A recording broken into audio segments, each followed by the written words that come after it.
আসসালামু আলাইকুম viewers, welcome to mother cooking channel. আগের দিনের গ্রামের হাট বাজারে গেলে সবচেয়ে বেশি যেটা চোখে পড়তো সেটা হলো এই ছোট ছোট গরম গরম পেঁয়াজু। 1 টাকার পেঁয়াজু কাগজে মুড়িয়ে দিতেন আর খেতে ঠিক অন্যরকম স্বাদ লাগতো।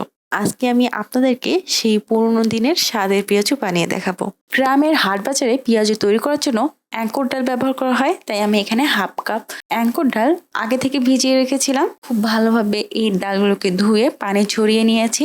এখন আমি এই ডালগুলোকে একটা মিক্সচারের মধ্যে ঢেলে দিচ্ছি। মিক্সচারের মধ্যে ঢালার পর আমি এই মিক্সচারের ঢাকনা লাগিয়ে দিচ্ছি এবং ডালগুলোকে ব্লেন্ড করে নিচ্ছি।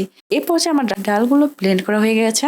আর দেখুন, ডালগুলো কিন্তু আমি একেবারেই ব্লেন্ড করে নিইনি। সুইচটা অন করে 1 থেকে 2 সেকেন্ড বা 3 সেকেন্ডের মতো রেখে আবার সুইচটাকে অফ করে দিয়েছি। এভাবে আমি প্রায় 10 থেকে 12 বার করে এই ডালটাকে এইভাবে ব্লেন্ড করে নিয়েছি। দেখুন, ডালটা কিন্তু আধ ভাঙা অবস্থায় রয়েছে।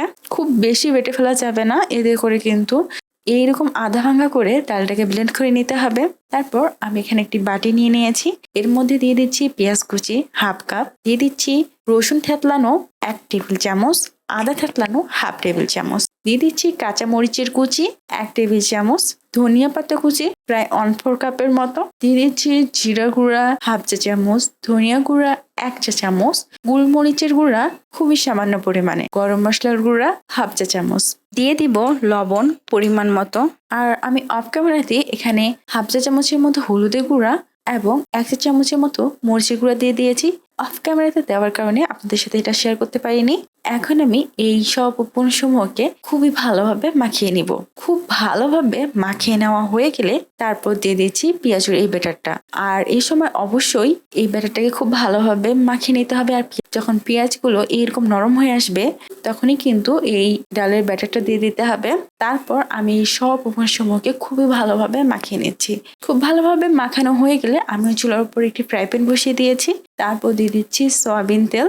এখন আমি এই তেলটাকে খুবই ভালোভাবে গরম করে নিব। আমি চুলার আঁচটা মিডিয়াম হাই করে রাখছি। মিডিয়াম হাইয়ে রেখে তেলটাকে খুবই ভালোভাবে গরম করে নিয়েছি। আর তেলটা যখন গরম হয়ে আসবে এই পর্যায়ে আমি ছোট ছোট বড়ার মতো শেপ করে চারিদিকে এই ব্যাটারটাকে দিয়ে দিয়েছি। এখন আমি বেশ কিছুক্ষণ সময় ধরে এই পেঁয়াজগুলোকে ফ্রাই করে নিব। বেশ কিছুক্ষণ সময় এই পেঁয়াজগুলোকে ফ্রাই করার পর আমি একটা চামচ দিয়ে পেঁয়াজগুলোকে উল্টিয়ে পাল্টিয়ে খুবই ভালোভাবে ফ্রাই করে নিয়েছি। এই পর্যায়ে পেঁয়াজের মধ্যে খুব সুন্দর কালার চলে এসেছে। এই পর্যায়ে কিন্তু আমার পেঁয়াজটা একেবারে রেডি। দেখলেন তো, একদম হাট বাজারের মতোই ছোট ছোট মোচমোচে পেঁয়াজু তৈরি হয়ে গেছে। খেতে তো দারুণ মজা।